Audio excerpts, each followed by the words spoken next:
Vote Leave was the official campaign which helped win the referendum 2 summers ago. But now they've been fined more than £60,000 for a string of offences, including exceeding the legal £7 million limit by almost £500,000, as alleged 4 months ago by whistleblowers in explosive interviews for Channel 4 News. We're going on a path to Brexit based on lies, based on cheating, based on what is essentially a scam. The Electoral Commission today confirmed that Vote Leave diverted almost £700,000 in excess funds to another body controlled by them and run by this 22-year-old student, Darren Grimes.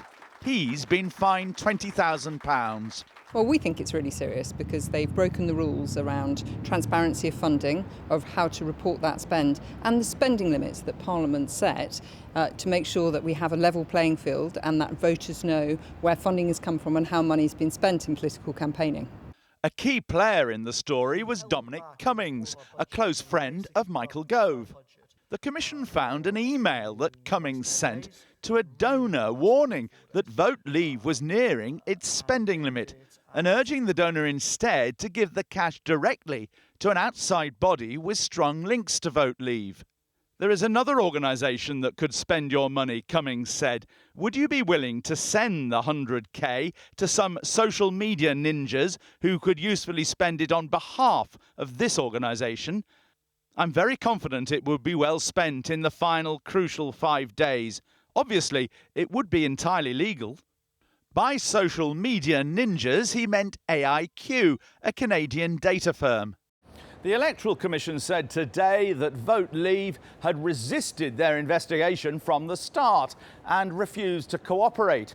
They fined Vote Leave £20,000 for failing to produce documents in response to a formal investigation notice. And today's report says that on 4 occasions between November of last year and this February, the Commission asked Vote Leave to send a representative for an interview and suggested possible dates. But, say the Commission, Vote Leave didn't do that. Yet when I caught up with Vote Leave boss Matthew Elliott 2 weeks ago, he said the opposite, that they'd failed to interview him. And he said the same today, threatening now to take legal action. We won't let this slide because we feel that a huge wrong has been done. They listened to one side of the story, not our side of the story, and we're confident that once it actually approaches a proper judicial process, a proper court, legal process, then our side of the story will come out and we'll be given the all clear again. In the Commons, Remainers on all sides made much of the report. That if we are to retain the integrity and the trust of the voting public, the whole damn thing needs to be blown up and started all over again. Let the law take its course. By what factor did the government and the other Remain campaigns outspend the Leave campaigns? It was 2 to 1, wasn't it? One MP went so far as to call it one of the worst, most despicable abuses of electoral law that we've seen in this House's lifetime. The Electoral Commission have referred 2 people to the police for possible criminal offences, including Darren Grimes, who said today he'd done nothing wrong and claimed he'd been persecuted for over 2 years by powerful people for nothing more than engaging in the democratic process. Michael Crick. Well, a little earlier I spoke to Shahmir Sanni and began by asking him how he feels now.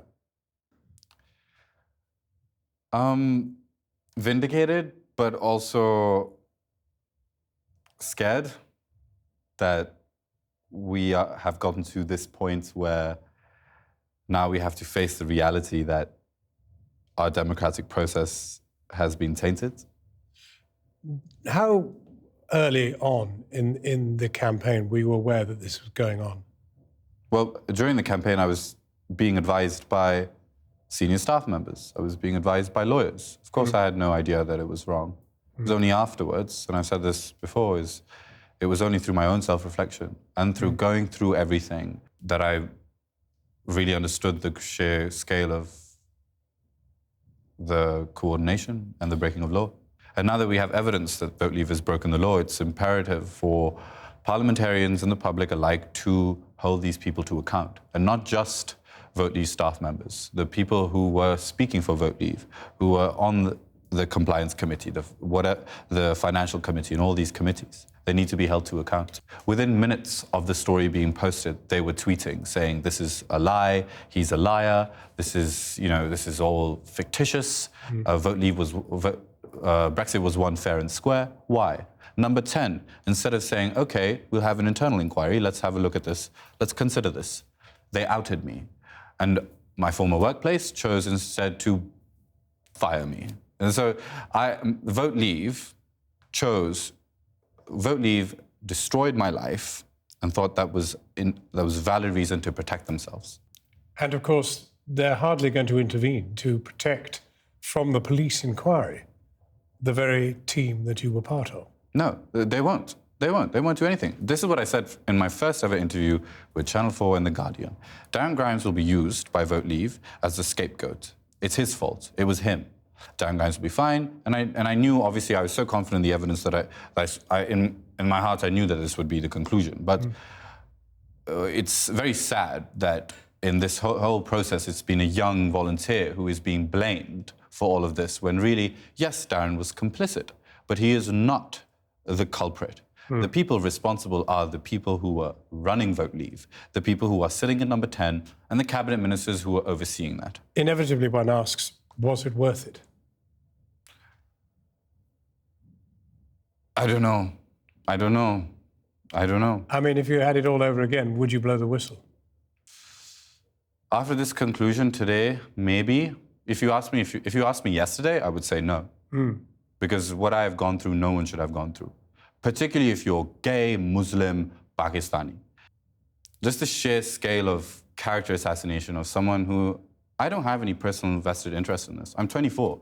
I have more important things to do than get involved in British politics right now, because from what I've seen, it's not something I want to get involved in, considering how toxic it is.